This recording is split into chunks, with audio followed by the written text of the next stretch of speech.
Namaste, namaskar, adab, sat shri akal. Well, I cannot see you people as spotlight is there on my face. But a very hearty welcome to each and everyone present over here. And I guess it's an amazing Eve, and it's gonna be the most wonderful Eve, might be of mine and yours too. So very very very hearty welcome once again. आप सबका तहे दिल से शुक्रिया करती हूँ कि आप सब यहाँ पे आए, अपना कीमती समय निकाल के यहाँ आए और इस शाम को और रंगीन बनाने के लिए हमारी मदद की. So a very big thanks from writers community.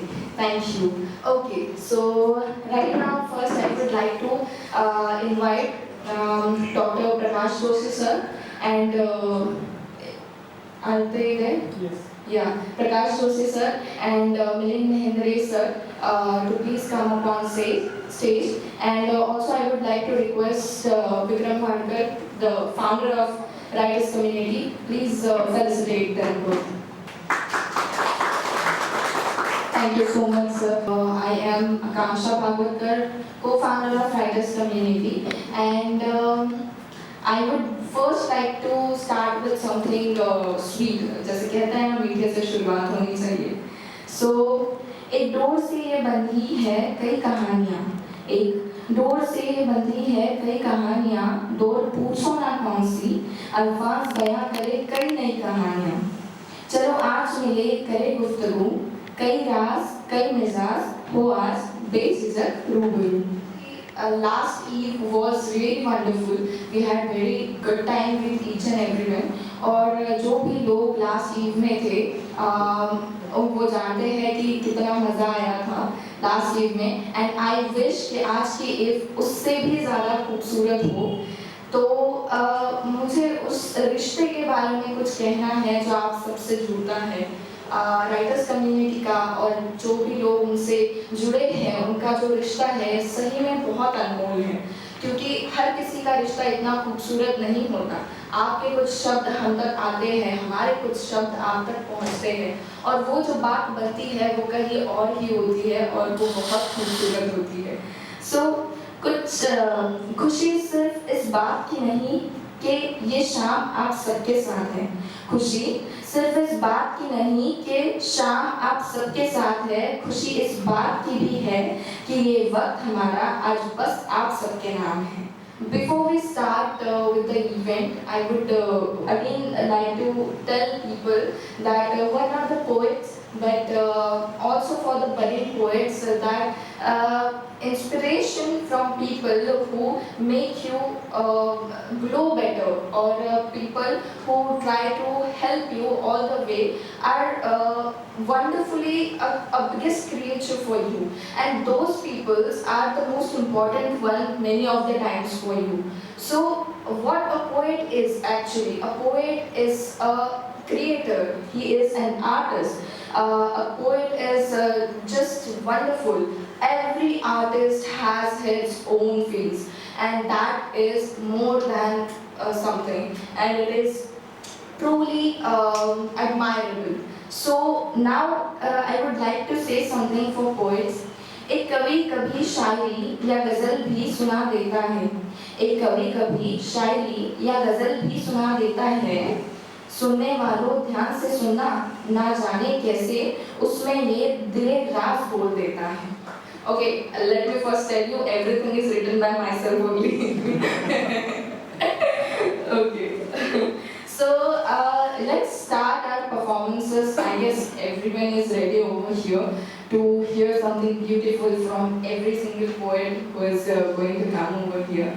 And I must tell you that you all are going to enjoy this Eve like something else, and this is going to be the best Eve even. When I started preparing the content, at that time, at that very first moment, I got to realize that why not to, if this event is for all the artists, why not to go in the artistic way. So I just brought something for everyone, for every performer who is going to come here.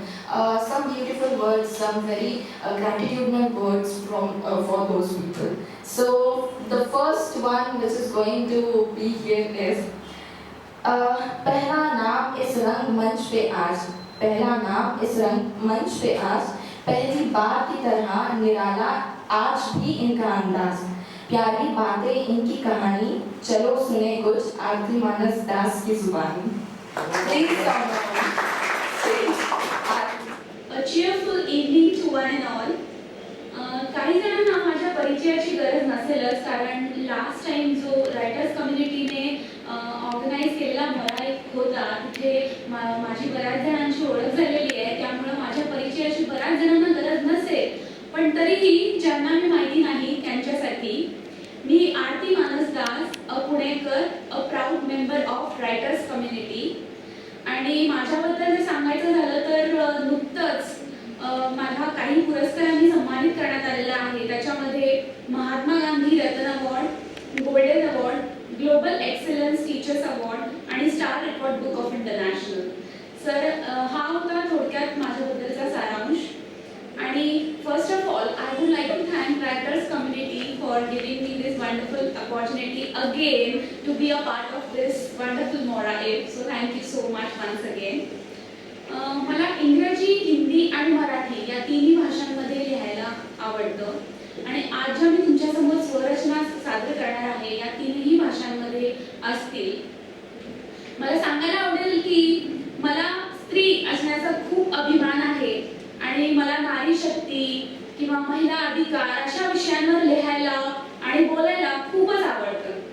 तर माझी ही जी छोटीशी कविता आहे ती इंग्रजीमध्ये आहे पहिली आणि ती dedicated to all the wonderful women out here. तर कवितेचं शीर्षक आहे she.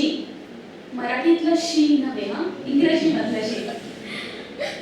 She works for 24/7 just to see her home like a heaven. She plays many roles to be everything perfect.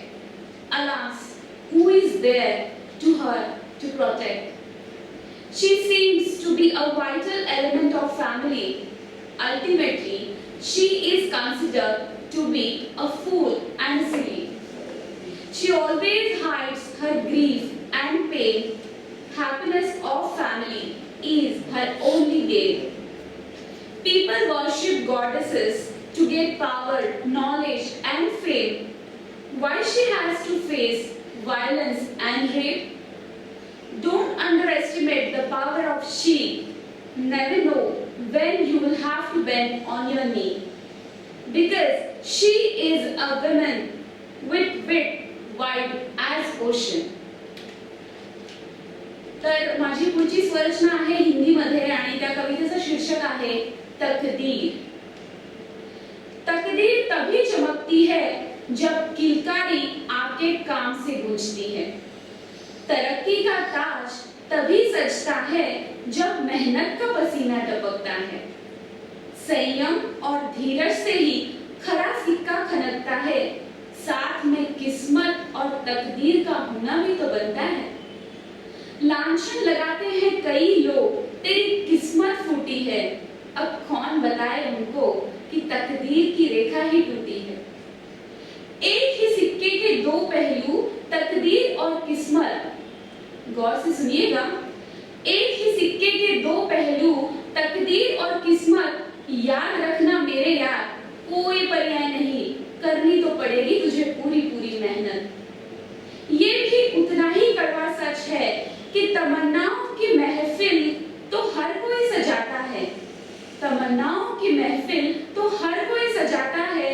पूरी उसी की होती है जो तकदीर लेके आता है. आता पुढची स्वरचना मराठीमध्ये आहे आणि मी नुकतंच आता सांगितलं की मला स्त्री विषयांवर कोणत्याही म्हणजे स्त्री बाबतीत कोणत्याही मुद्द्यांवर बोलायला आणि लिहायला खूप आवडतं. तर ह्याच्या पुढच्या दोन कविता आहेत त्या त्यांच्या रिलेटेडच आहेत. आणि पहिली आहे हुंडाबळी. आयुष्याचा आरंभ होतो मुलीचा माहेरी. हक्काचे माता पिता आणि घर तरीही का जगावे तिने आयुष्य दुहेरी. रोवले जातात संस्कार आणि शिकवले जाते ठेवण्यास नेहमी ताठ पाठीचा कणा. तरीही का माहेरच्या संस्कारांवर गालबोट आणि का झुकते माप तूच सांग माझ्या वेड्या मना. ज्ञानामृत पाजवून करतात हरेक माता पिता मुलीस सुशिक्षित आणि मोठे. का ठरविले जाते अडाणी म्हणून की तुमचेच नाणे खोटे. विवाह म्हणजे मुलीच्या आयुष्यातील सुंदर प्रसंग जो आठवण करून देतो राजकुमाराची तिच्या वेळोवेळी. ज्या प्रसंगी उमगते त्या चिमुरडीला की विवाह म्हणजे बापाच्या डोक्यावरचं कर्जाचं ओझ, तेव्हाच मिटते ती उमलण्याआधीच कळे. साथ घालते प्रत्येक बापाची लेक, कोणीतरी अंत करा याचा ज्या प्रथेचे नाव हुंडाबळी. प्रश्न डोकावतो या मनी की ही प्रथा महत्वाची जी घेते सर्वांचाच बळी, की लेणं देणं न करता दोन्ही कुटुंब जोडून सौख्याने राहू आपण सगळे. पुढच्या कवितेचं शीर्षक आहे कन्यादान. कन्या म्हणजे घराघराची शोभा आणि शान. मग का परक्याचं धन म्हणून केलं जातं कन्येचं दान. कन्या म्हणजे संस्कारांचा खजिना, कर्तृत्व हाच तिचा दागिना. कन्या ही दान करण्यासाठी नसून कुळाची शान वाढवण्यासाठी असते, हे का कळेना काहींना. कधी केल्या तर कधी न केलेल्या गोष्टींची भोगावी लागते तिला सजा. नवरात्री याच कन्येला मान देऊन केली जाते तिची कन्या पूजा. कधी कर्तबगार व कर्तृत्ववान म्हणून संबोधिले जाते तिला वीरांगणा. कधी स्वेच्छेने बागडताना होते तिची पार कुचंबणा. इथे सर्वच नाती निभावूनही तुच्छतेच पात्र ठरण्याची कन्येची कसलीही विडंबना. 7 जन्माची साथीदार होते, सर्वांच्या सुखात भागीदार होते. आयुष्यभर पतिव्रतेचा विडा उचलते आणि सर्वच नात्यातला पडलेला तिडा उकलते. प्रश्न पडतो परत माझ्या मनी, पात्र आहे का मी म्हणून घेण्यास घराची शान, की कन्या म्हणून जन्माला आले मग सामोरं जावं लागेल या रूढीला. नाव त्याचे कन्यादान. Thank you so much, Aarti.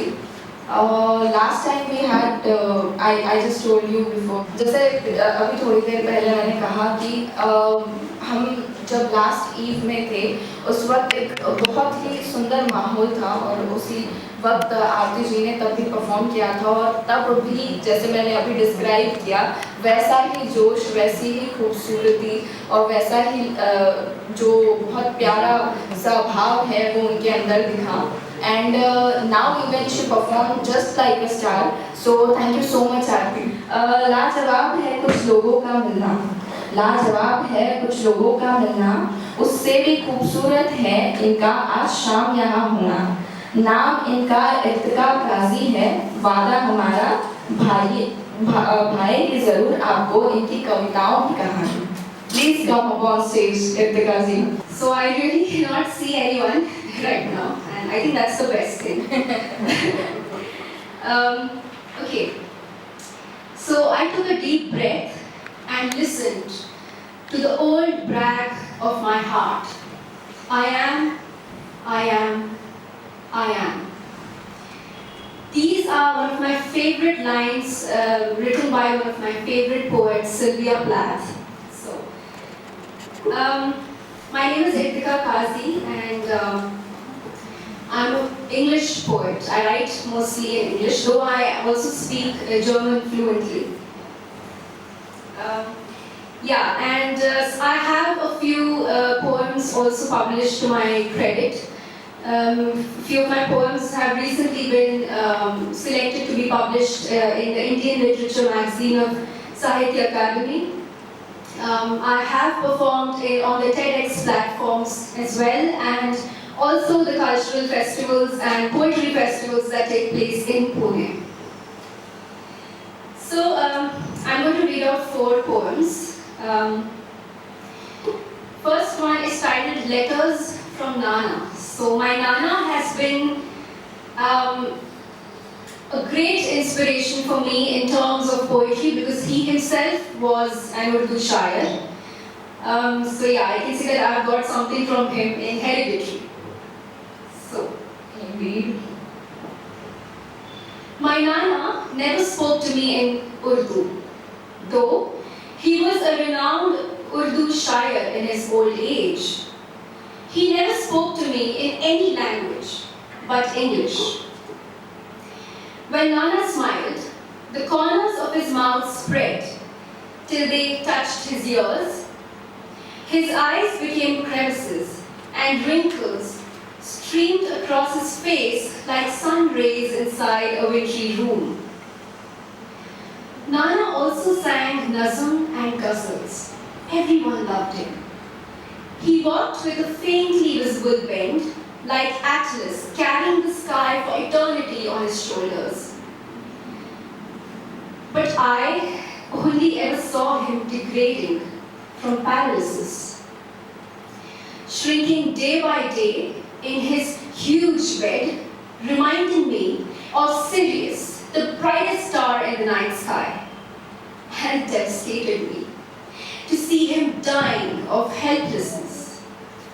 His inability to write poems, his inability to sing ghazals, his inability to read Sufi stories to his grandchildren, and most of all, to watch Sharmila Tagore if a song from the movie Mausam played on television. How now to forget his love for his only sister, who he couldn't meet after her marriage? They poetized through their eyes, he standing bereft on the street, and she peering from behind the curtains. And how well those poems translated into charcoaled words on the crumbling walls of a building in old Pune. No one now remembers. I still remember his left hand, coiled and constricted, appearing like a frozen ripple on the water's surface. How now to forget those letters he wrote to my mother in the same rippled handwriting? Every fortnight, a letter arrived. As I grew ignorant and mulish and old, the postman did not seem to age a bit. I recognized him from his familiar gait and knock on the door, a pungent whiff of sweat, and I knew it was time for another letter. Until the day there came no letter. Now that I hold his yellowed letters in my hands, they still smell of musk, charcoal, roses, ghazal, and love.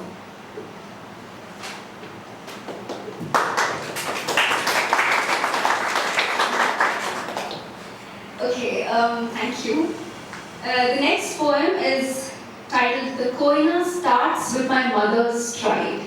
So, एक writer के लिए हमेशा बहुत easy होता है कि to write from experience and from immediate environment. So I've always written either on my mother or on my nana or my immediate environment. So this poem is about my mother, but I have only imagined her when she was young. I was afraid of the dark and things that moved.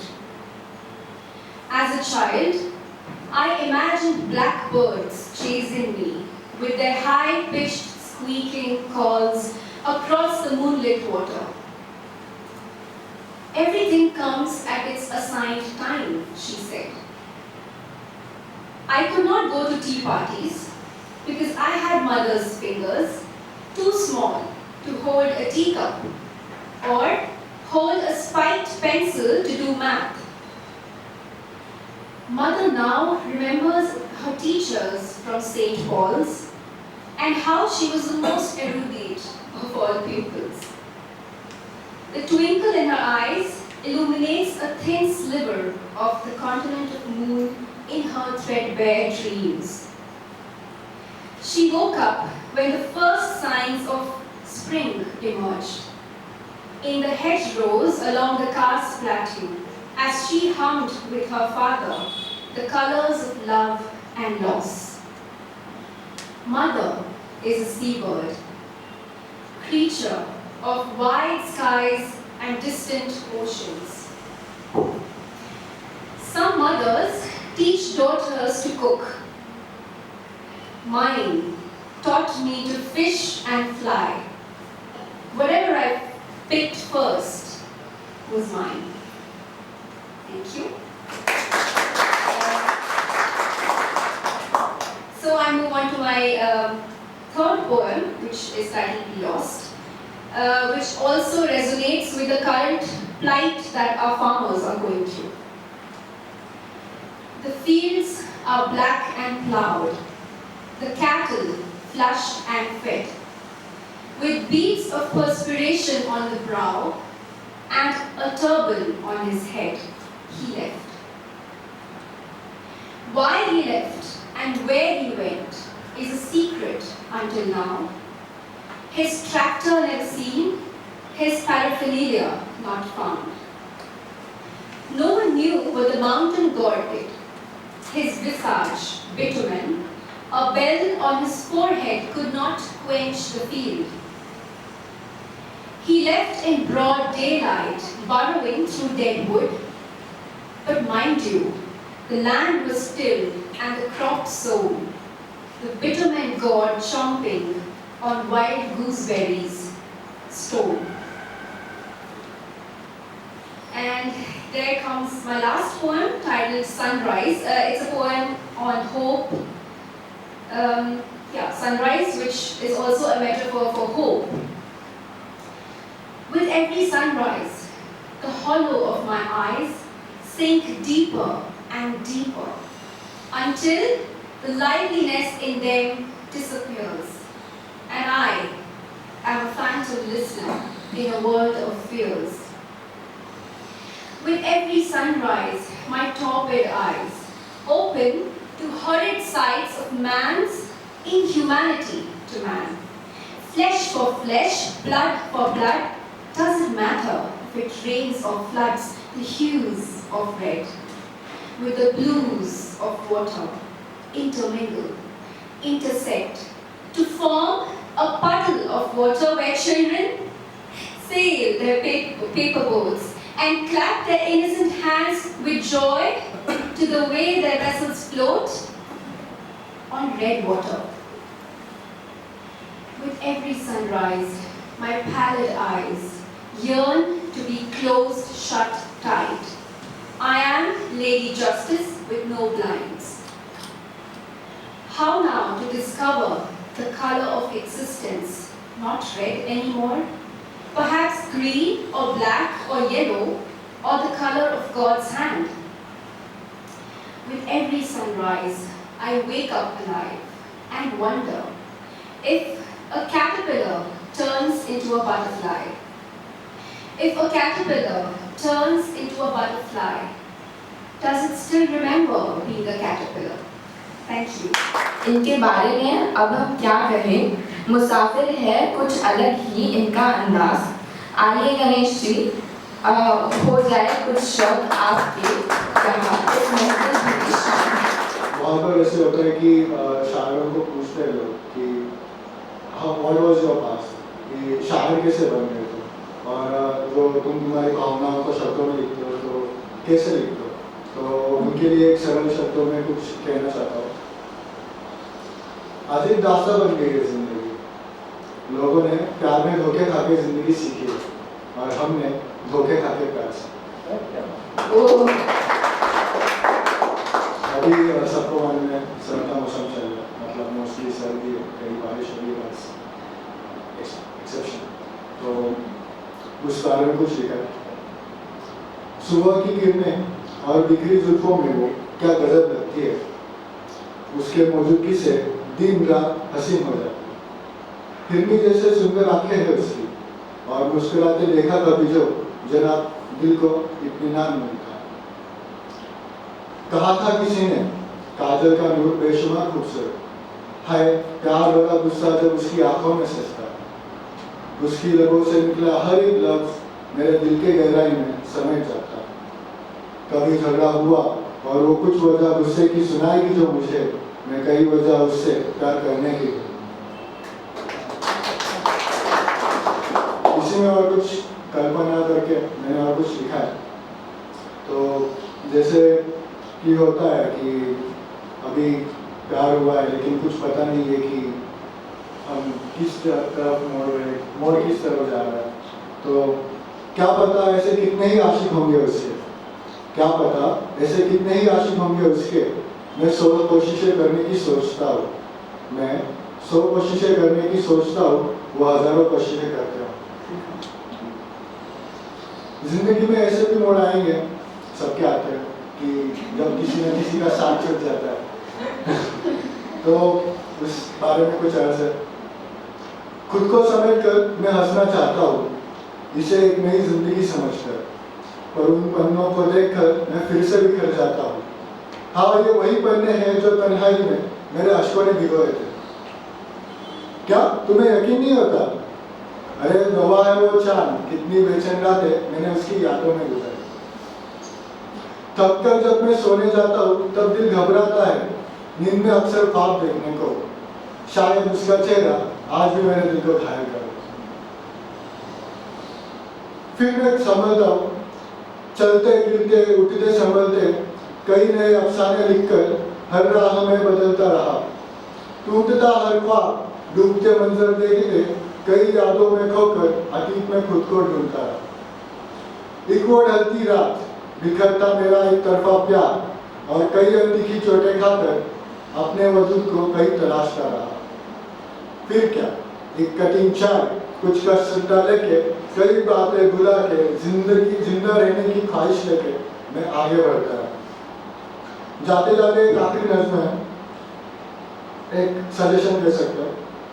जरूरी है जिंदगी में बहुत ये इश्क, जरूरी है जिंदगी में बहुत ये इश्क, जान से जान तक हुआ तो खुशी मिलेगी, जान से जान तक मिलेगा तो खुशी होगी, और अगर झूठा निकला भी तो यारो बुरा न मानना, बेवफाई सबक सिखाएगी। प्यार की तो पहचान ही उसकी कला है, मुजाहिद जी तो उस उम्दा कला का नाम है। चलो सुने कुछ नया आज शाम, क्योंकि ये मौला ईद की शाम है। मेरा नाम मुजाहिद सिद्दीकी है। I can't see anyone. So That is the best thing. yes, yes. As you said. Yes, yes. मेरा नाम मुजाहिद सिद्दीकी है, और अपने बारे में क्या बताऊँ? Just another face in the crowd. वजूद में चेहरा आपसे उर्दू में कहते हो। So और कोई तमीज़ ना देते हुए और कोई इंट्रोडक्शन ना देते हुए अपना कलाम पेश करता हूँ। गज़ल पेश कर रहा हूँ आपके सामने, उम्मीद है आपको पसंद आएगी। शेर के साथ शुरू करता हूँ। एक तुम्हारा साथ क्या छूटा, एक तुम्हारा साथ क्या छूटा, अब मुझे कोई दोस्ती के काबिल नहीं लगता। एक तुम्हारा साथ क्या छूटा, अब मुझे कोई दोस्ती के काबिल नहीं लगता। एक मुद्दत हुई उस एहसास को हुए, मुझे फिर मोहब्बत होगी ये नहीं लगता। वादा तो कर लिया था तुमने साथ निभाने का, वादा तो कर लिया था तुमने साथ निभाने का, साथ ही रहोगी हमेशा ये नहीं लगता। जमाने को लगता है तो लगने दो, जमाने को लगता है तो लगने दो, मोहब्बत गुनाह है मुझे नहीं लगता। यूं तो खूबसूरत और भी है दुनिया में, कोई तुमसा होगा कहीं ये नहीं लगता। तुमने कैसे अजनबी कह दिया मुझे, तुमने कैसे अजनबी कह दिया मुझको, मुझे तो कोई भी इस जहां में अजनबी नहीं है। तो ये गजल थी और चंद अशआर आपके सामने पेश कर रहा हूँ।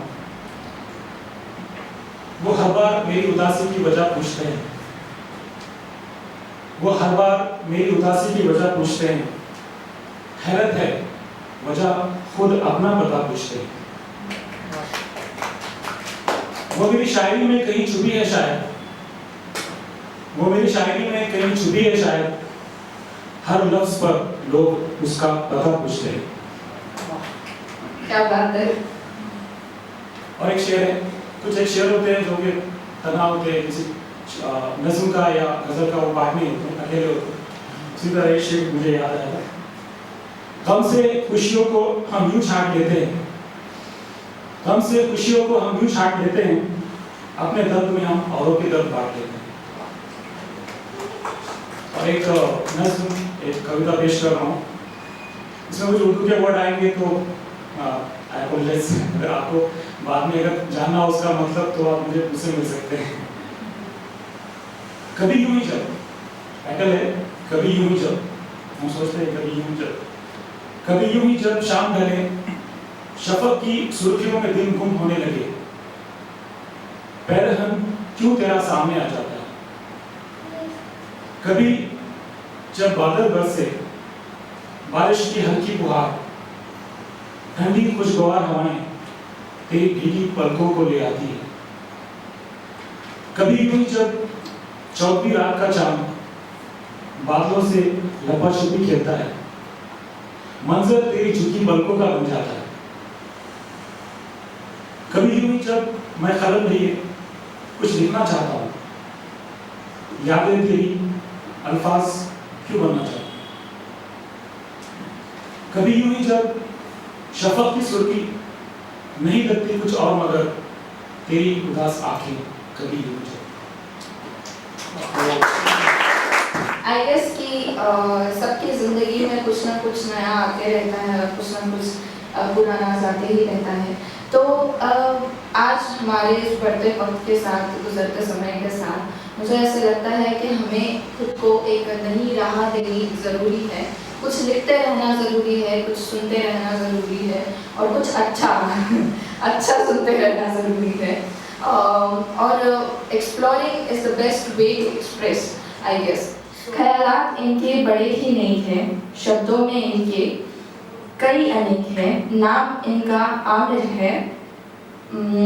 प्रस्तुत करने जा रहे कुछ बहुत ही लाजवाब है। तो प्लीज कम ऑन स्टेज। यहाँ पे हर किसी ने एक बार ना कहीं दिल लगाया होगा। सबको पता है कि अपनी पहली मोहब्बत कैसी होती है, याद है? कुछ वो लम्हे याद करो, क्योंकि मैं एक दुष्यंत कुमार जी की कविता पढ़ने जा रहा हूँ। जब पहली बार हम टकराते हैं, जब पहली बार कोई अपने पास से गुजरता है, तो जो फीलिंग होती है, तो उसको बड़े अच्छे से इन्होंने सजाया है अपनी गजल में। आपके सामने पेश करता हूँ। गजल है, मैं जिसे ओढ़ता बिछाता हूँ, दुष्यंत कुमार। मैं जिसे ओढ़ता बिछाता हूँ, वो गजल आपको सुनाता हूँ। एक जंगल है तेरी आंखों में, एक जंगल है तेरी आंखों में, मैं जहां राह भूल जाता हूँ। तू किसी रेल सी गुजरती है, तू किसी रेल सी गुजरती है, मैं किसी पुल सा थरथराता हूँ। हर तरफ ऐतराज होता है, हर तरफ ऐतराज होता है, मैं अगर रोशनी में आता हूँ। एक बाजू उखड़ गया जब से, एक बाजू उखड़ गया जब से, और ज्यादा वजन उठाता हूँ। मैं तुझे भूलने की कोशिश में, मैं तुझे भूलने की कोशिश में आज कितने करीब पाता हूँ। कौन ये फासला निभाएगा, कौन ये फासला निभाएगा, मैं फरिश्ता हूँ, सच बताता हूँ। धन्यवाद। अब मैं अपनी रचना पेश करने जा रहा हूँ। अब जब दिल लगाया है तो दिल कहीं ना कहीं टूटे गए। टूटा है ना, जोर से। जिनका जोर से टूटा है उनकी आवाज भी जोर से आती है।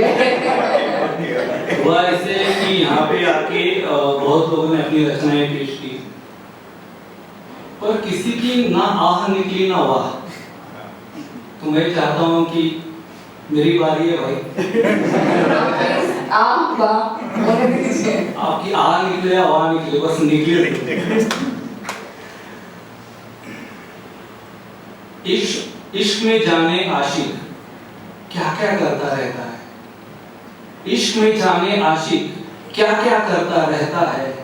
रोता है न हंसता है, हर रोज ये आहें भरता है, वाह, हर दर पे सजदे करता है, हर दर पे सजदे करता है, बस यार इबादत करता है।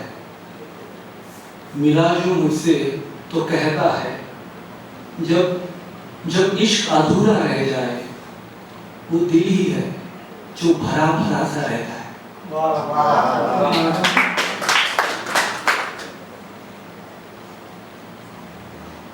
हम हर रोज नए नए आदमियों से मिलते हैं, हर एक नए शख्स मिलते हैं, तो हमें दिखता है कि हर शख्स बदलता रहता है कहीं ना कहीं। तो कभी इंसान गलत नहीं रहता। मराठी में उसका एक वर्ड है वृत्ति, उसकी फीलिंग्स बदलती रहती हैं, एक जगह बदलती रहती है। तो उस पर मैंने कुछ लिखा है। आज आदमी एक आदमी से ऐसे मिला है, आज आदमी एक आदमी से ऐसे मिला है, जैसे कांटों भरी सेज में लिपटा, वाह क्या फूल खिला है। बस ये कह दो मुझसे कि ये हकीकत है यार, बस ये कह दो मुझसे कि ये हकीकत है यारो। या मैंने आज फिर से उम्मीद का नया ख्वाब देखा है।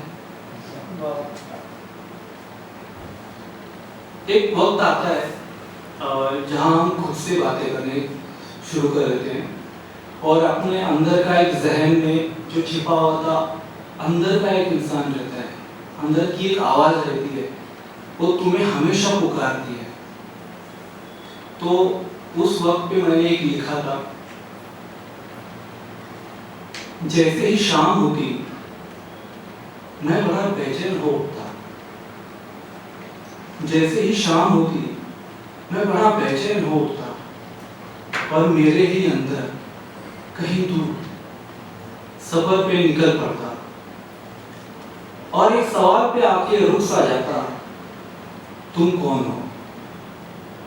सपना या हकीकत, सत्य या कुछ भी नहीं।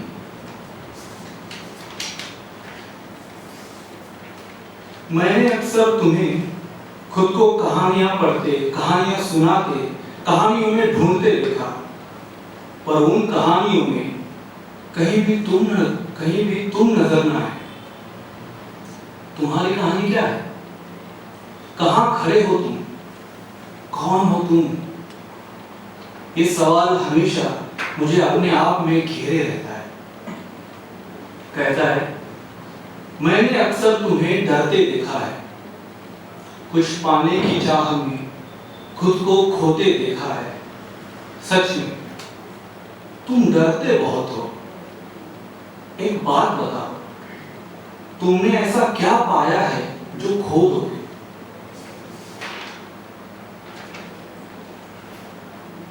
तुम कहीं रुक से गए हो शायद। सच बताना, क्या तुम गुम हो जाना चाहते हो? इस भीड़ का गुमनाम बेनाम हिस्सा बनना चाहते हो, या तुम सबसे अलग हो? अगर हो तो ये सवाल क्यों खड़ा होता है कि तुम कौन हो? धन्यवाद। आखिर की एक कविता है, डोमिनियर इनका नाम है, पोलैंड की एक कविता। इनकी ये कविता मुझे रचना बहुत पसंद है। इस कविता में पता चलता है कि इस कविता ने एक्चुअली मुझे स्त्री को बताया है, उससे प्यार करना सिखाया है। तो पेश करता हूं। आसान नहीं होता प्रतिभाशाली स्त्री से प्रेम करना, क्योंकि उसे पसंद नहीं होती जी हुजूरी। झुकती नहीं हो कभी जब तक ना हो रिश्तों में प्रेम की भावना। तुम्हारे हाँ में हाँ और ना में ना कहना वो नहीं जानती, क्योंकि उसने सीखा ही नहीं झूठ की डोर में रिश्तों को बांधना। वो नहीं जानती स्वान की चाशनी में डुबोकर अपनी बात मनवाना। वो तो जानती है बेबाकी से सच बोल जाना। फिजूल की बहस में पड़ना उसकी आदतों में शुमार नहीं। लेकिन वो जानती है तर्क के साथ अपनी बात रखना। वो क्षण क्षण कपड़े गहनों की मांग नहीं किया करती। वो तो संवारती है स्वयं को अपने आत्मविश्वास से, निखारती है अपना व्यक्तित्व मासूमियत भरी मुस्कान से। तुम्हारी गलतियों पर तुम्हें टोकती है, तुम्हारी गलतियों पर तुम्हें टोकती है, तो तकलीफ में तुम्हें संभालती भी है। उसे घर संभालना बखूबी आता है, उसे घर संभालना बखूबी आता है, तो अपने सपनों को पूरा करना भी। अगर नहीं आता तो किसी के अनर्गल बातों को मान लेना।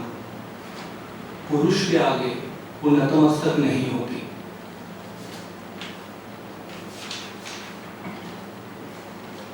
झुकती है तुम्हारे निस्वार्थ प्रेम के आगे, झुकती है तुम्हारे निस्वार्थ प्रेम के आगे, और इस प्रेम के खातिर अपना सर्वस्व न्यौछावर कर देती है।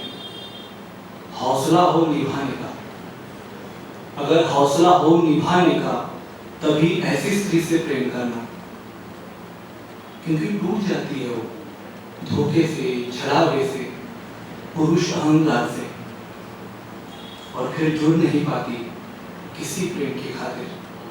धन्यवाद। कुछ पन्नों से आज हम मिले, सुने कुछ अफसाने, कुछ गीत सुने। श्रेयस की एक छोटी सी कहानी है जो आज उन्हें दुनिया को सुनानी है। Please come up on the stage Shreyas. आप वैसे भी हम सब पंचतंत्र की कहानियां सुन के बड़े हुए हैं। आज मैं उसी में की एक कहानी एक अलग अंदाज में लिख के लाया हूँ। हो सकता है कि इस कहानी के अंत होने पर आपको चीज़ों को एक दूसरे तरह से देखने का एक कुछ मन में आए, तो मैं वो कहानी आपके सामने प्रस्तुत करूँगा। ये कहानी आज से सैकड़ों साल पहले की है। कहानी शुरू होती है सुंदरबन के घने जंगलों से, जहाँ नदी के किनारे एक बड़ी सी चट्टान पर एक कछुआ रहता था। बूढ़ा और कमजोर होने की वजह से वो सारा दिन उसी चट्टान पर बिताया करता था। उसके साथ एक अंधी मुर्गी रहती थी, कोई नहीं जानता वो कहां से आई। ऐसा माना जाता था कि पास के गांव में भटकती हुई यहां से वो चली आई और कछुए ने तरस खाकर उसे अपनी शरण में ले लिया। वो भी सारा दिन कछुए के साथ वहीं रहती थी। कछुआ सारा दिन उसी चट्टान पर बैठा अपनी दुनिया में लीन रहता था। ऐसा लगता था मानो वो इस संसार से दूर, मोह माया से परे एक अलग ही दुनिया में जी रहा है। हालांकि ऐसा दूसरे जानवरों को देखने में लगता है, हकीकत क्या थी ये कोई नहीं जानता था। जंगल के साथ समय में जंगल के सभी जानवर उसे एक बुद्धिजीवी प्राणी की तरह देखने लगे थे। वो अक्सर अपनी समस्याओं का समाधान खोजने के लिए उसके पास जाते थे। कछुआ उनको समाधान देता था और बदले में अपने खाने के लिए लेता था। उसी से उसका और मुर्गी का पेट भरता था। पर समाधान बताकर लिया हुआ ये खाना उन दोनों के लिए पर्याप्त नहीं होता था। जानवर उससे अक्सर पूछते, कछुए दादा, तुम्हारा पेट भरता कैसे इतने से खाने से?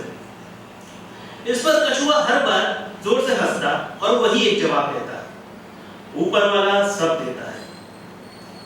जानवर उसकी आस्था से प्रभावित होकर उसके आगे सर झुकाते और अपने घर को चले जाते। एक दिन की बात है, जंगल का सफेद खरगोश उस नदी के पास से गुजर रहा था खाने की तलाश में। तभी उसकी नजर नदी के किनारे पड़ी।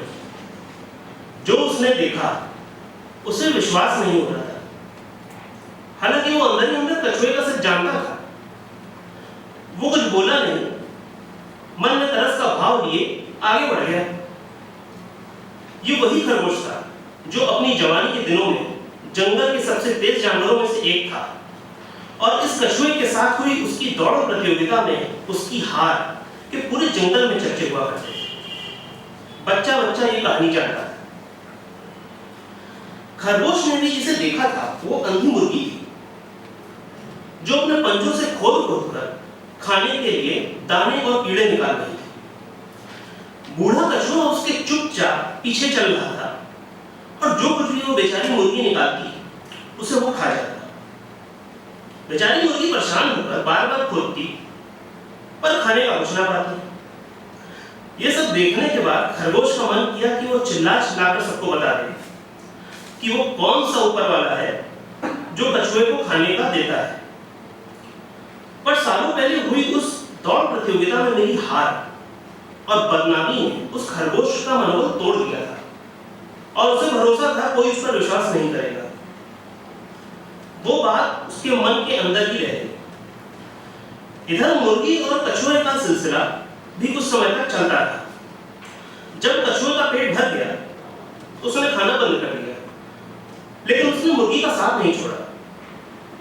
तभी जमीन कांपने लगी, पत्तियां हिलने लगी और जमीन पर जोर जोर से धम धम की आवाज होने लगी। सामने खड़े पेड़ों के बीच से हाथियों का एक बड़ा झुंड बाहर निकल कर आया। ताकत के नशे में चूर हाथियों का जवान सरदार झूमता हुआ सबसे आगे चल रहा था। बेचारी मुर्गी को डर से कांपते हुए देख कछुए ने उसे अपने होने का एहसास दिलाकर शांत किया। हाथियों का सरदार कांपती हुई मुर्गी को देखकर व्यंग में बोला, देखो तो जरा सामने कौन है। सारे हाथी हंस पड़े। हाथियों का सरदार गरज पड़ा, रास्ते से हट जाओ हमारे, नहीं तो कुचल दिए जाओगे।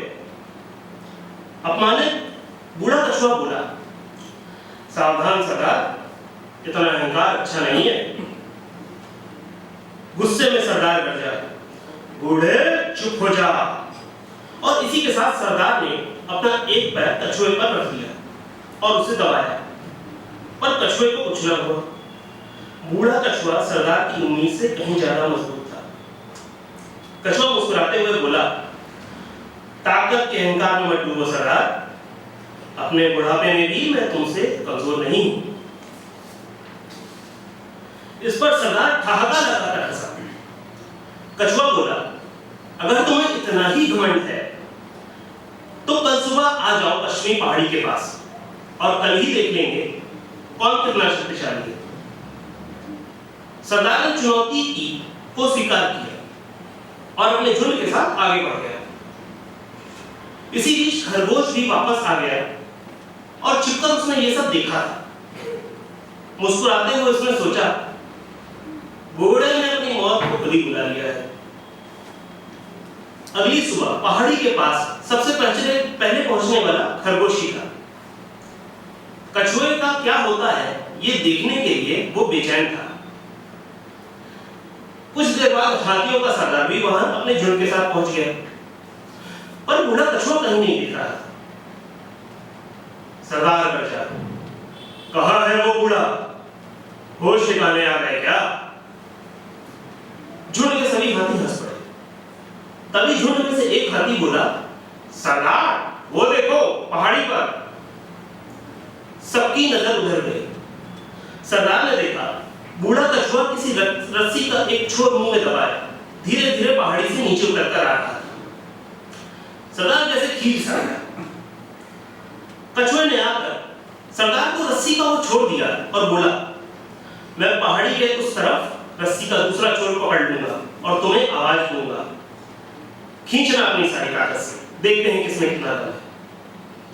इसी के साथ कछुआ पहाड़ी की दूसरी ओर जा पहुंचा और आवाज लगाई, ओ सरदार, देखें कितना दम है तुम्हारे अंदर, खींचो। इसी के साथ सरदार ने रस्सी खींची। सबको लगा कि बेचारा कछुआ अभी पहाड़ी से घिसटता हुआ इधर आकर गिरेगा, पर ये क्या, सरदार तो एक कदम भी पीछे नहीं खींच पाया।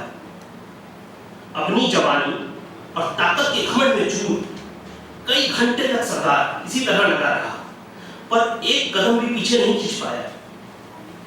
अंत में थक कर हाफता हुआ वो जमीन पर गिर पड़ा।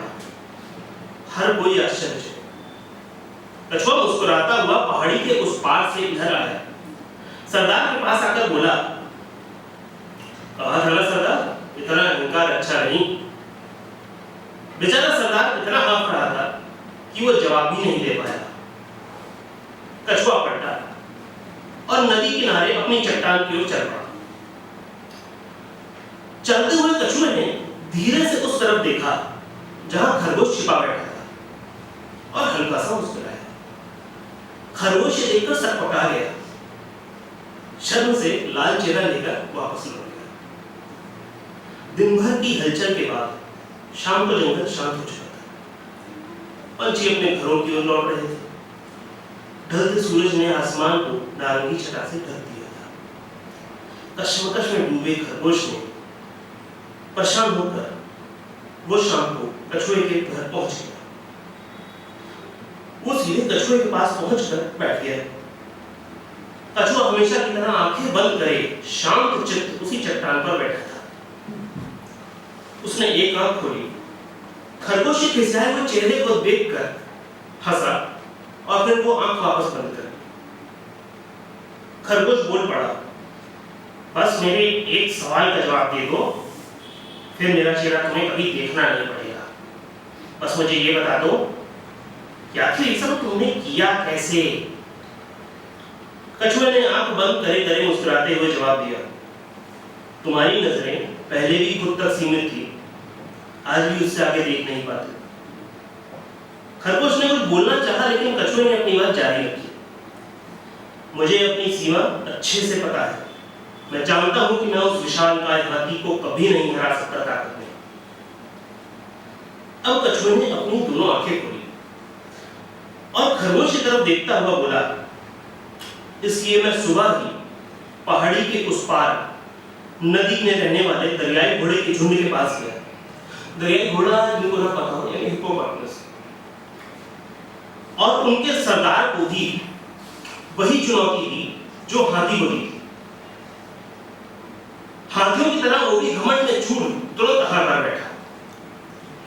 उन्होंने भी चुनौती तुरंत स्वीकार कर ली। वो दोनों रस्सी खींचते रहे। उन दोनों को लगता रहा कि रस्सी की दूसरे छोर पर मैं हूं।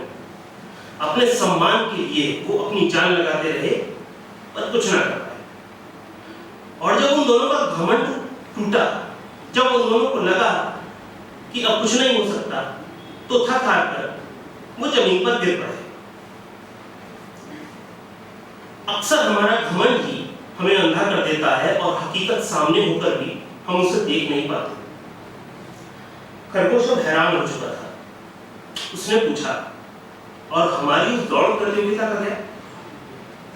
कछुए ने मुस्कुराते हुए कहा, आसान है। प्रतियोगिता तो से कई दिन पहले ही मैं तुम्हें चढ़ाने लग गया था कि तुम तो इतने तेज हो कि अगर तुम सोते सोते भी दौड़े तो भी मुझसे जीत जाओगे। कछुए से रहा नहीं गया। वो व्यंग में हंसता हुआ बोला, और तुम तो सच में ही सो गए। ये सब सुनकर खरगोश खरबताया सा देख रहा था। उसे लग रहा था कि मानो उसके पैरों तले धरती धीरे धीरे खिसकती जा रही है। कछुए ने अपनी बात जारी रखी, तुम्हें क्या लगता है, आज से कई साल पहले जब जंगल का जल्लाद शेर सब जानवरों को बेरहमी से मारे जा रहा था, तो तुम्हारे दादाजी को किसने ये सुझाया था कि शेर को कुएं के पास लेकर जाए और उसे उसकी परछाई दिखाकर दूसरा शेर बताए? मैं ये भी जानता था कि उस शेर का अहंकार ही उसे ले डूबेगा, और वही हुआ। लोगों को लगता है जंगल का राजा गुफा में बैठकर राज करता है, और मैं यहां सालों से इसी चट्टान पर बैठकर जंगल का भाग्य बदल रहा हूं। तुम खरगोशों की जिंदगी 10 साल की होती है और मेरी कम से कम 100। तुम्हारे आने से पहले मैं यहाँ पर था और तुम्हारे जाने के बाद भी रहूंगा। तुम मुझको नायक समझो या खलनायक, इससे फर्क नहीं पड़ता। मैं बस एक जानवर हूं जो अपनी जिंदगी जी रहा है। शब्द अब जवाब बनकर खरगोश के अंदर से निकलना जैसे भूल चुके थे। सदमे में पड़ा खरगोश कांपता हुआ उठा और वापस घर चला गया। उसके बाद वो कभी नहीं था। Thank you. कुछ शब्द अब आपकी जुबानी, सुनो गौर से अब ये नई कहानी, क्योंकि अब हो रही है शाम मदहोश दीवानी। प्लीज कम आज की मेरी जो पेशकश है उन सब के लिए है जो कभी ना कभी प्यार कर चुके हैं। मे भी कभी तक आपने इजहार नहीं किया होगा, बहुत कुछ हुआ होगा। तो मेरी जो कहानी है ऑफ कोर्स वो पोएम में है और शॉर्ट में बताऊंगी। तो ये आप सब महसूस कर चुके हैं राइट फ्रॉम योर टीनेज अब तक, और आगे भी करोगे, शादी हो या ना हो फर्क नहीं पड़ता। ओके, तो इसका नाम है इजहार से पहले। ओके, ये कैसा दर्द हमें दिए जा रहे हो, बिगड़ी आदत तुम मेरी बने जा रहे हो, ख्वाहिशों को गहराइयां दिए जा रहे हो, अपनी ओर मुझे भी लिए जा रहे हो। तेरी नजरों से नजरें मिला ना सकूं मैं, तेरी हरकतों से नजरें हटा ना सकूं मैं, तेरी नजरों के दामन में रहना चाहती है जो निगाहें, उन्हें चाहकर भी तुझसे मिला ना सकूं मैं। तुझे पता ही है मुझे बातें वो कई जो जुबान तक आती है मगर फिसल जाती है कहीं। तुझसे मिलने के बहाने बनाऊं मैं कई, मगर इन कोशिशों को तो कामयाबी मिलने से रही। तो एक्साइटमेंट में इतनी होती है, हमारी एक्साइटमेंट इतनी होती है कि हमें समझ में नहीं आता करे कैसे, क्या बोले, मैं क्या कर रही हूँ, क्या सुन रही हूँ। सामने वाला जब बात भी करता है तब आप उनकी तरफ बस देखते रह जाते हो और आपको कुछ समझता भी नहीं है कि अच्छा हाँ क्या क्या क्या पूछा, ओके यस। तो उसके ऊपर है तुझे छूने की कोशिशें करूँ मैं इस कदर कि तू मुझे चाहने लग जाए, तुझे लगे ना वो गलत और मेरे तन्हा दिल की प्यास भी बुझ जाए। आखिर किस तरह से चाहूं तुझे कि मैं तुझी से पूछा जाए, तुझे पानी की जरूरत करूं मैं इस कदर, बस एक वो तरीका तो समझ आए। तो बरस जाऊं मैं तुझ पे इन बादलों की तरह, बरस जाऊं मैं तुझ पे उन बरसातों की तरह, छू लूं तुझे हल्के से हवाओं की तरह, महक जाऊं तेरे लिए बहारों की तरह, तारीफें करूं तेरी किसी शायर की तरह, तकलीफें सहूं तेरी मैं तेरे हमदर्द की तरह, कयामत का सफर तय करूं मैं तेरे हम सफर की तरह। क्यों ना रख लो तुम मुझे अपने पास अपने अमानत की तरह। मुझसे यूं बेनाम सा तुमने रिश्ता जो बनाया है, बहलाने वाले पैगामों के इंतजार को सजाया है, तेरी हर अदा से घायल कर दिया है इस कदर कि तूने जख्म भी दिया है और मरहम भी लगाया है।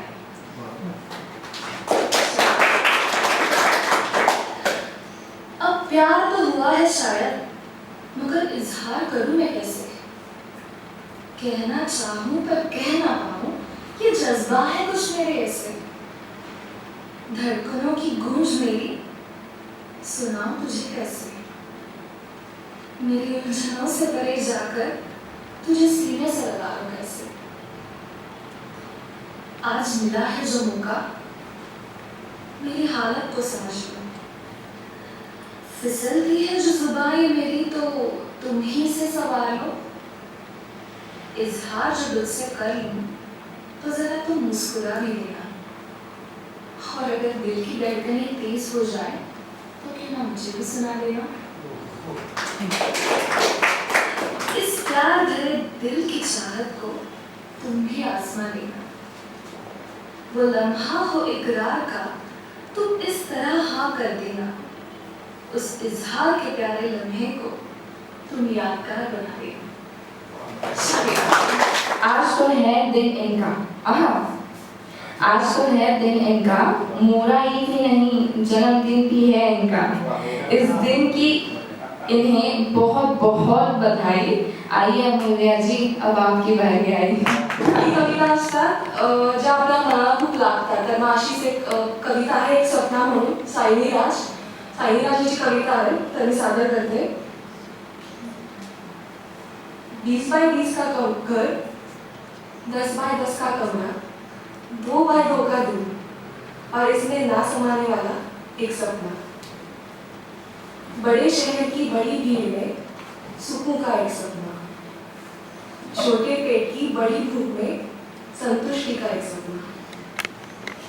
जो ना देखे दुनियादारी, ना बेबसी, ना लाचारी, ना जी हजूरी, ना कोई मजबूरी, वो दिल खोल कर दिल लगाने का एक सपना. देखो, तुमसे ये दुनिया कहेगी, तुम्हारे बस का नहीं है ये सपना. आंखें खोलो, अपनी असलियत पहचानो. तुम जैसे लोग नहीं देखा करते ऐसे दिल लगाने का सपना. पर तुम मायूस मत होना, लोगों का तो काम है कहना. एक बार रुकना, एक मर्तबा झुकना, पर अपने दिल में सहेज के रखना वो इश्क वाला सपना. टोक लो, रोक लो, लगा दो तोहमतें, अश्क से उठेगा रश्क मिटाने वाला सपना. 20 बाय 20 का घर, 10 बाय 10 का कमरा, 2 बाय 2 का दिन, क्यों समाए इसमें कोई भी सपना. धन्यवाद. दुसरी कविता स्वरचना आहे, त्याचं नाव आहे काला खट्टा. मी सादर करते. गर्मी की छुट्टियों में काला खट्टा खाने का मजा ही कुछ और था. बचपन में जैसे ही माँ चाय पिलाता, हमें ये एक्साइटमेंट होती कि कब ये एग्जाम खत्म हो और कब हम छुट्टियों में गाँव जाए. लेकिन छुट्टियों के बाद वही चेहरों से दोबारा मिलने का मजा भी कुछ और था. 2020 शायद वो वैकेशन ही था जिसकी हमें जरूरत तो थी, पर कभी एहसास ही नहीं था. बचपन में झगड़ा करना, रूठना, मनाना एक रूटीन सा था. 2020 वो रूठा हुआ है जो मान ही नहीं रहा. वो वैकेशन है जो खत्म ही नहीं हो रहा. और इस वैकेशन के दौरान कुछ अपने पराये हो गए और कुछ पराये अपने हो गए. कुछ रिश्ते टूट गए, कुछ रिश्ते छूट गए, और इन टूटे बिखरे रिश्तों को समेटने में हमने अपने आप को ही खो दिया. बचपन में कुछ नया करना एक आदत सी थी, और आज अगर हमें कोई पूछे when was the last time you did something for the first time, तो हम गहरी सोच में पड़ जाते हैं. तो चलिए फिर ये वैकेशन खत्म होने से पहले वही चेहरों को नए से मिलते हैं, बारिश की बूंदें महसूस करते हैं, और एक साथ काला खट्टा फिर से चलते हैं. धन्यवाद. बहुत हुई प्रतीक्षा, बहुत हुई प्रतीक्षा जी. अब आपकी प्रतीक्षा, आपके हाथों में आप दे रहे हैं माइक. बताएं कुछ आपकी अपेक्षा. माझं नाव प्रतीक्षा टोचरे आणि साधारण मला लोक बघण्याची सवय आहे. तर मी इलेक्ट्रॉनिक्स इंजिनियर आहे. ही वेगळी गोष्ट आहे का ती डिग्री फक्त घरातच लावली आहे त्यानंतर. त्यानंतर मी 4 वर्ष थिएटर आर्टिस्ट म्हणून काम केलं. आता 1 वर्ष मी गोष्टरंग नावाची फेलोशिप केली, जे की लहान मुलांसाठी काम होतं. तर त्याचा मी 150-200 प्रयोग केले. त्यामुळं मला असं मुलांना बघायचं, त्याला प्रश्न विचारायची अशी सवय आहे. स्वतः काहीच दिसत नाही, सो ठीक आहे. तर आताच मला एक नवीन शब्द कळालाय की जे आपण लिहितो त्याला स्वरचना असं म्हणतात. तर असंच काहीतरी मी लिहिलंय, ते वाच. बेनामी. जुल्फों के समंदर में एक गुमनाम सी बेनामी है. जुल्फों के समंदर में एक गुमनाम सी बेनामी है. मलाल तो नहीं है, मलाल तो नहीं है बेनामी का, बस सफर बहुत गहरा है. आता एक म्हणजे असं मला काही कविता वगैरे लिहिता येत नाही, पण मी 3 AM रायटर आहे. मला सगळं 3 वाजता जाणवतं. सो त्यातच काहीतरी लिहिलं मी. तेरी गोद में ही मुझे नींद से आती है। तुझे पता नहीं पर तू मेरा घर कहलाती है। तू बस प्यार नहीं है मेरा, मेरी रूह मेरा इंतजार है। रात को जो जाग जाग के मैंने आंसू बहाए हैं, रात को जाग जाग के मैंने आंसू बहाए हैं, उन आंसुओं का हिसाब तू है। तू एक रेशम सी नाजुक सांसों की डोर है, मेरे दिल में खामोशी से होने वाला एक शोर है। मेरा अधूरापन, मेरा पागलपन, मेरा टूटा हुआ सा ख्वाब। मेरा अधूरापन, मेरा पागलपन, मेरा टूटा हुआ सा ख्वाब। मेरी जिंदगी का सबसे बड़ा अफसोस तू है। आपण असं म्हणजे जेव्हाही लिहायला लागतो तर मला असं वाटतं की आपण खूप लोकांचं असं वाचत असतो की आतापर्यंत तुम्हाला कळालं असेल की मी पुण्याची नाही, मी नगरची आहे, माझ्या टोलवरनं तुम्हाला कळालं असेल. तर मी इन्स्पायर झाले अमृता प्रीतम यांच्याकडनं की मी त्यांचं खूप वाचन केलं त्यांच्या कवितांचं किंवा त्यांच्याबद्दल जाणून घेतलं.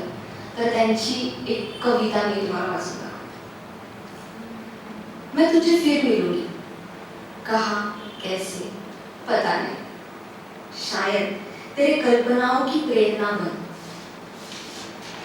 तेरे कैनवास पर उतरूंगी या तेरे कैनवास पर एक रहस्यमय लकीर बन खामोश तुझे देखती रहूंगी.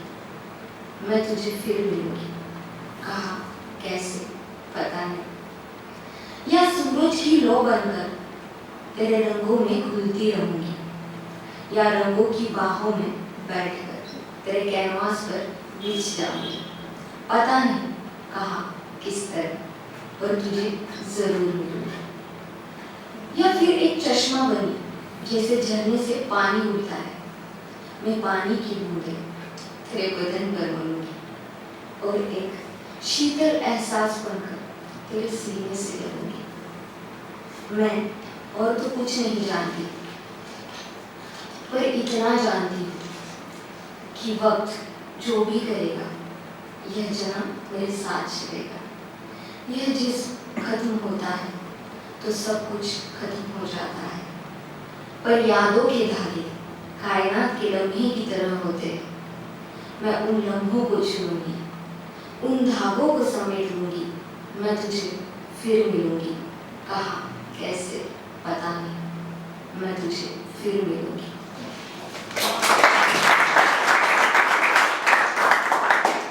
जेव्हा मी लिखाण चालू केलं तेव्हा सगळ्यात पहिला जी मला शायरी लिहिली मी, जी पहिल्याच ड्राफ्टमध्ये एकदम भारी झाली असं मला तरी वाटतं. सो आता वाचते.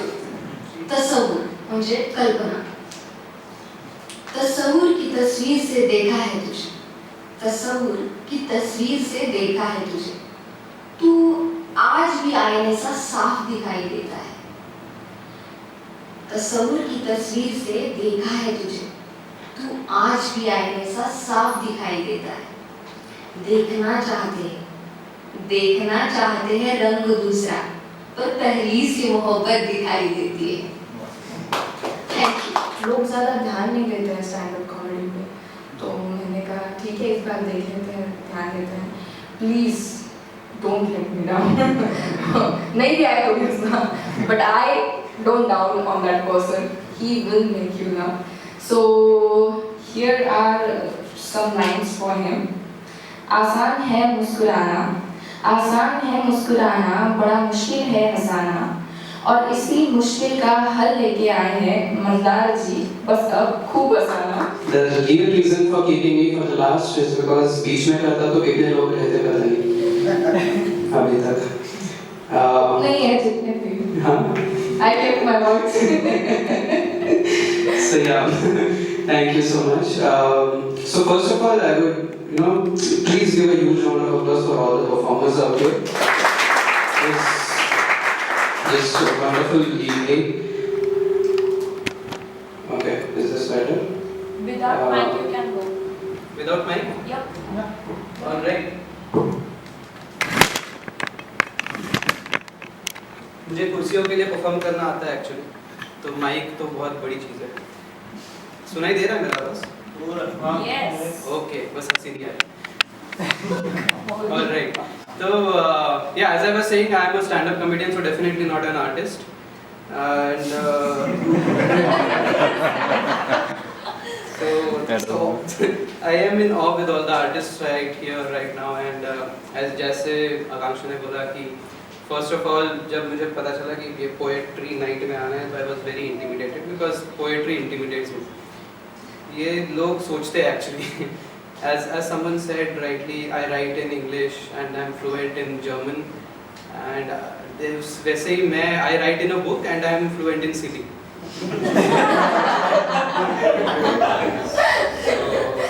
So please bear with me.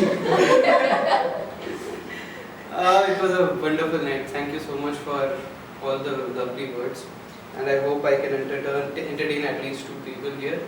And one of them will be Akansha because she was called me here. So you know, comedians. Why I say comedians and poets don't go well together is because comedians like to make fun of everyone, and poetry gives us so much content. I'm sorry.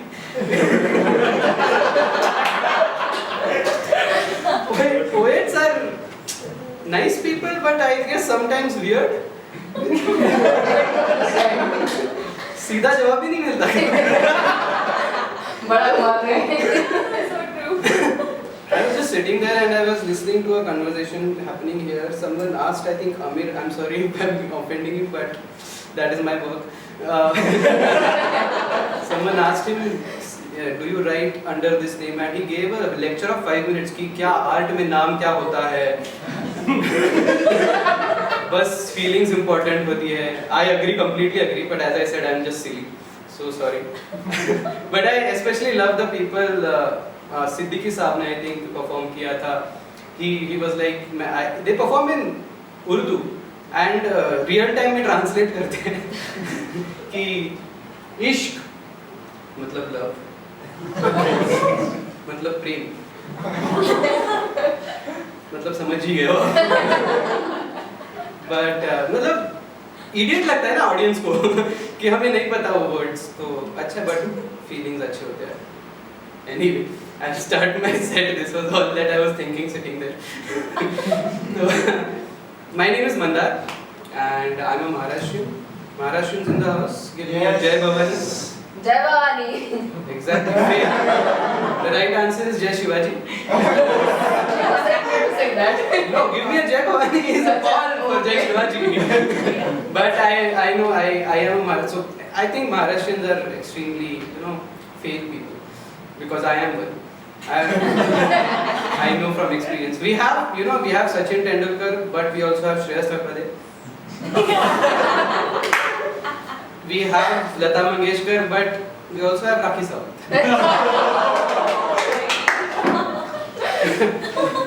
But so I am one of them. I am a Maharashtrian. I grew up in Aurangabad. You know what Aurangabad is? If you don't know what Aurangabad is, just think of it as Pimpri Chinchwad of Maharashtra. Nobody cares about Aurangabad. But I grew up in Aurangabad in a very, quintessential Maharashtrian family. And we were very cheap. Yeah, we like to call us poor, but actually we were cheap. We were so cheap that my name is Mandar and my nickname was Money.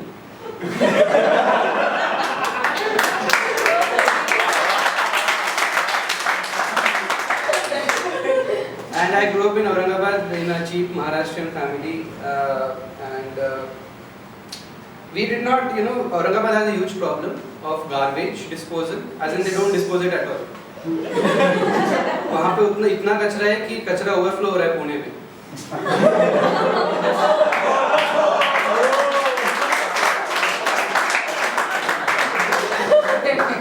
But where we lived, in front of our building was a playground. Playground ऐसे इसलिए कर रहा हूँ मैं क्योंकि playground पे सिर्फ कचरा था. So if Maharashtrian people will know this term ukirda, right? We used to play on that ground and our cricket team was very nicely called ukirda team. And we used to play there because we didn't know कि साफ playground में कोई चीज होती है. And we used to play there all day, and in the evening my mom used to call me back कि money अभी वापस आ जाओ घर पे, आते हुए थोड़ा सा खाना भी लेके आना. उस टाइम का स्विगी था.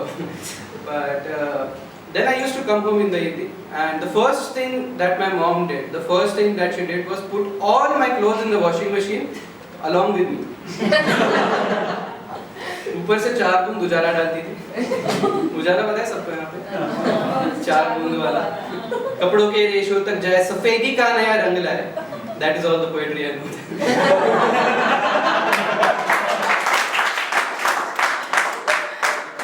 Thank you. Plagiarized. But ऊपर से 4 बूंद उजाला डालती थी. 2 बूंद कपड़ों के लिए होता था, 2 बूंद मेरे लिए. मेरे को आज तक पोलियो नहीं हुआ है.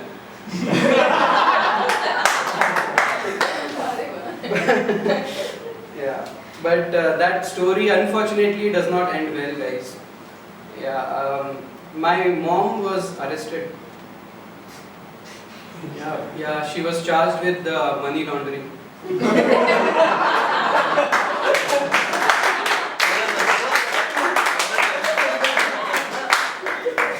एक जॉब के लिए पूरा सेट लिखा है मैंने.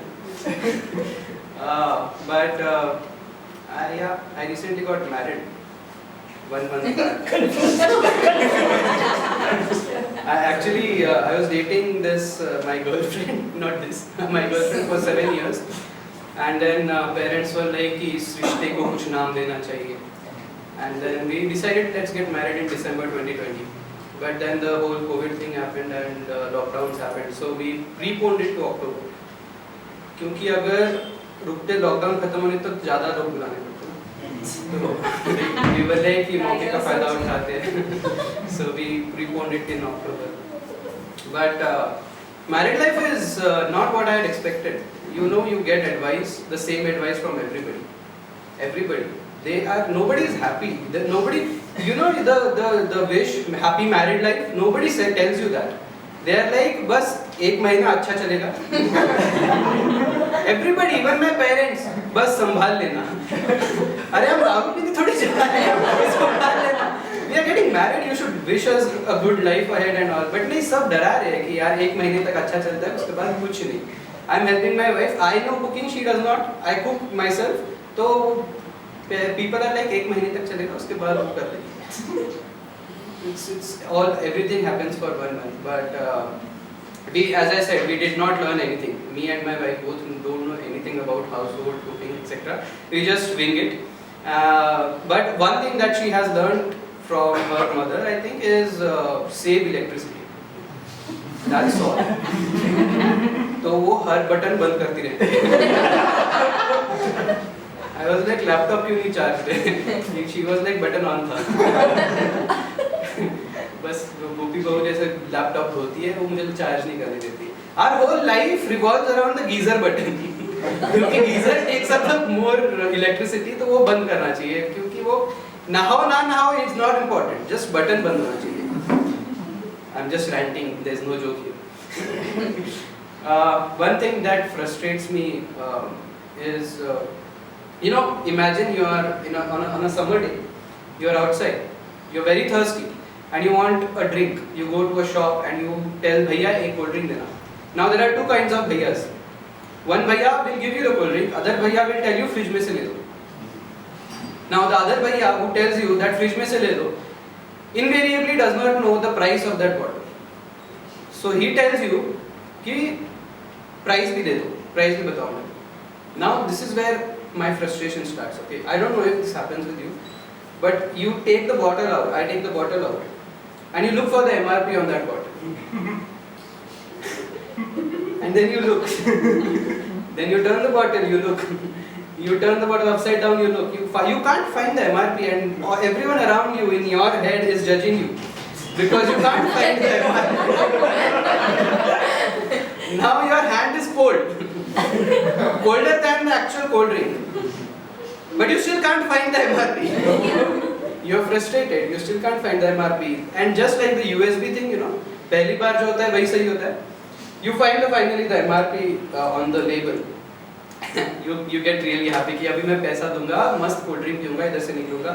MRP पी के you see, अरे वाह MRP मिल गया, and MRP के सामने लिखा होता है C bottle for MRP. So now you look at the cap, and because of that condensate which has reached your sleeve by now and is inside your arm, because of that condensate वो print मिट गया होता है. So you put the bottle back in the freezer, you pull out the another bottle. Now this time you know what the price is, where the price is. But then you have to pay with Google Pay and whole new frustration starts. Yes. नहीं ये relatable होती. No, it never works. Never works. This joke I know. Okay. Because she got it later. Wow, fun था ये. Nice. Thank you for the interaction. और क्या है मेरे पास? All right. So I have a lot of content, but there is a kid here, so I'm gonna refrain. And Google Maps in that car. The Google Map is saying, take the next right, child. And it's not just the sticker. The sticker says, Jesus will show you the way. और उसके नीचे, Jesus is going like. Thank you so much, guys. My name is Manga. This is my first monologue that I have written. और इसे लिखना मेरे लिए बहुत ज़रूरी था शायद, क्योंकि मैंने ये एक्सपीरियंस किया था. I was traveling और जनरली ट्रेन से ट्रैवल करना सबको पता है क्या होता है. आजू बाजू के जो लोग हैं उनको देखने में आधी रात निकल जाती है. वो जब सो जाए तो तब फिर थोड़ा बहुत कुछ दिखता है. तो it was just that I saw a man. He was shivering. He had some kind of disease, and his two sons were there to help him. And I just asked one of them that what happened to him. तो उन्होंने कहा कि हमने 7-8 doctor को दिखाया. तो I was okay. What happened to him? तो उन्होंने कहा कि मेडिसिन काम नहीं कर रही है. तो I again asked what happened to him. तो at the last he explained me, पता नहीं. तो I was okay, ठीक है. तो ये लोग सो गए खुद की चादर वादर ओढ़ के. एक की सीट ऊपर थी, एक जन नीचे था. And that uncle was continuously shivering, not a part of joke, but seriously he had pain. He had a lot of pain. I can see that. And that pain was so difficult to see. I mean, आखिर में जब जिंदगी ख़त्म होने वाली होती है, मैं ये नहीं कहूँगी कि हर किसी की ज़िंदगी आखिर में ही ख़त्म होती है या फिर एक एज होती है. मरने की कोई एज नहीं होती. तो जो लोग कहते हैं कि बुढ़ापे में मरना है, ऐसा वैसा, बुढ़ापा होने के बाद में ऐसा कुछ नहीं होता है. मरता इंसान कभी भी है, पैदा होते भी मर जाता है. तो मुझे ऐसा लगता है कि लेकिन वो जो एक्सपीरियंस है ना, बहुत गहरा होता है. हर किसी का यहाँ पे बैठे जितने भी लोग हैं उनका एक अलग एक्सपीरियंस है. हर एक दर्द है. अगर मैं अभी कहूँ कि आपके ज़िंदगी का सबसे बेहतरीन लम्हा या फिर बहुत ही अच्छा मोमेंट जो था याद करो, तो ऑफकोर्स आएगा, कुछ ना कुछ आंखों के सामने आएगा. वैसा अगर कहती हूँ कि बहुत बुरा वक्त या फिर एम्बैरसिंग मोमेंट, तो वो भी आंखों के सामने आएगा. तो ये सारे जो एक्सपीरियंसेस हैं लाइफ के, इट्स जस्ट अ ग्राम. जैसे चोट लगती है, खेलते रहते हैं, घूमते रहते हैं. तो ये जो मोनोलॉग है मैंने वहाँ बैठे बैठे लिखा था. एंड सेम ओवर हियर यहीं पे लिखा था, इसी में लिखा था और ऐसे ही है वो तब से. And I would like to share this experience with you. तो हियर आई गो. जब चेहरे की वो सुर्खियाँ जवाब देने लगेगी और मंजिल के अंत का बयां दे रही होगी, तो शायद मेरी आंखें नम हो जाएंगी. उन बीते कुछ खास लम्हों को याद कर दिलासा दे रही होगी. रुक जा, ठहर जा, अभी भी समा बाकी है. कुछ और महसूस करना बाकी है. कुछ और है जो तेरे लिए तोहफे की तरह, शायद एक आखिरी तोहफे की तरह आना बाकी है. और फिर मैं खुश होके उस लम्हे की ठहरी बहती हवाओं को महसूस कर खुद को समेट लूँगी. उस झूठी तसल्ली से मन बहला कर जिंदगी की बची उस राह पर, बची शायद उस आखिरी राह पर निकलते हुए ये ज़रूर कहूँगी कि फिर एक नया समा आएगा, नीली ज़मीन और नीला आसमां खूबसूरत लम्हा दिखलाएगा। नदियों में लहराती उन कश्तियों की तरह जिंदगी का दौर फिर कोई नया ख्वाब दिखलाएगा। और मैं याद करते करते कुछ लम्हों को महज कुछ ऐसे थम जाऊंगी कि फिर कोई नया मोड़ जिंदगी का दे रहा होगा दस्तक और पूछ रहा होगा पता मेरे रहने का। और तब मैं कहूँगी ऐ जिंदगी गले लगा ले और इस बार बस तेरी प्यार की बिछाई चादर में समा ले। Thank you. रायटर्स कम्युनिटी या संस्थेने जो कार्यक्रम आयोजित केला, कवी, लेखक आणि कॉमेडियन यांचा जो एकत्रित कार्यक्रम आहे, I pay my sincere thanks to writers community group for inviting me for an amazing and magnetic event. I would like to say it is a rhythmic evening event, madam. Am I right? Yeah, it is more than. Evening.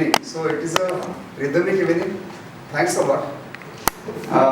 मी या ठिकाणी फक्त उल्लेख करतो, आरती मानसदास, कीर्तिका काजी, गणेश शितोळे, मुजाहिद सिद्दीकी, अमीर, श्रेयश टंडन, श्रेया कोरे, अमूल्य कल्याण शेट्टी, प्रतीक्षा कचरे आणि मंदार लाटकर या कलाकारांनी जे जे आपले आर्ट जी होती ती इथे सादर केली त्याबद्दल सर्वांचं मी मनपूर्वक अभिनंदन करतो. त्याचप्रमाणे मला आणखी नाव घ्यावं लागेल ते म्हणजे it is a best case of compering Akanksha Bhagwatkar madam. Thank you sir. It is amazing compering madam. आणि हे सगळं जे ऑर्गनाईज करण्यामध्ये जे पाठीमागे आहेत तर ते मला वाटतं विक्रमजी वाडकर आणि त्याची संपूर्ण टीम याचा मी मनापासून मला आनंद वाटला की याची सुरुवात जी आहे ती एका टीचर पोएटनी केली, आरती मानसदास. I am right madam? त्या टीचर आहेत बहुतेक. फक्त मला आता हे जे 10 जे काही कलाकृती सादर झाल्या त्याच्यावर निश्चित म्हणावंसं लागेल की भारताचं भविष्य नक्की उज्ज्वल आहे, डेफिनेटली उज्ज्वल आहे. अतिशय चांगल्या प्रकारे आपण सादरीकरण केलं. त्यातले जे पॅटर्न्स होते ते फक्त मला इथे सांगायचे. प्रामुख्याने जे हा जो ग्रुप आहे हा बहुतांश तरुणांचा ग्रुप आहे, त्यामुळे या यंग एजमध्ये ज्या काही फिलिंग्स असतात त्याचं जास्त इथे रिफ्लेक्शन मला इथे आढळून आलेलं आहे. त्याचप्रमाणे थोडंसं विद्रोही कवितेकडे जी जाते ती वास्तवातली कविता सुद्धा सादर केलेली आहे. मला वाटतं कीर्तिका काझी मॅडमने फार्मर्सच्या संबंधित जी कविता सादर केली ती थोडीशी विद्रोही कवितेकडे जाते. मी त्याला विद्रोही म्हणणार नाहीये, पण ती वास्तवाकडे जाणारी कविता आहे.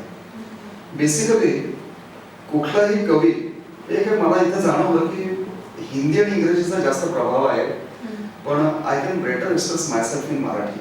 सो आय एम ट्राईंग इट. कविता हा कुठल्याही एका व्यक्तीचा आत्मविष्कार असतो आणि ज्यावेळी कविता तुमची लिहून पूर्ण होते तर कुठलाही कवी हा स्वच्या पलीकडे जात असतो and he try to connect with the universe.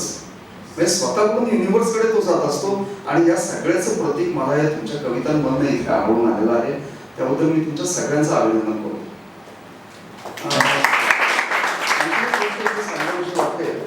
ते म्हणजे विषयांचं वैविध्य.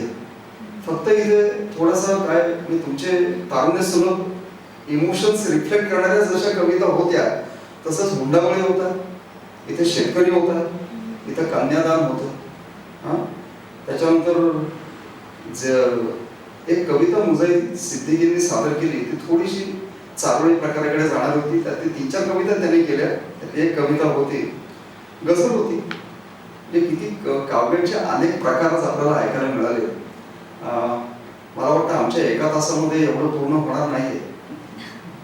1966 मध्ये भारतीय शिक्षण आयोगाने शिफारस केली. म्हणजे त्यांचं एक वाक्य आहे famous, India's destiny shaping in the school classrooms.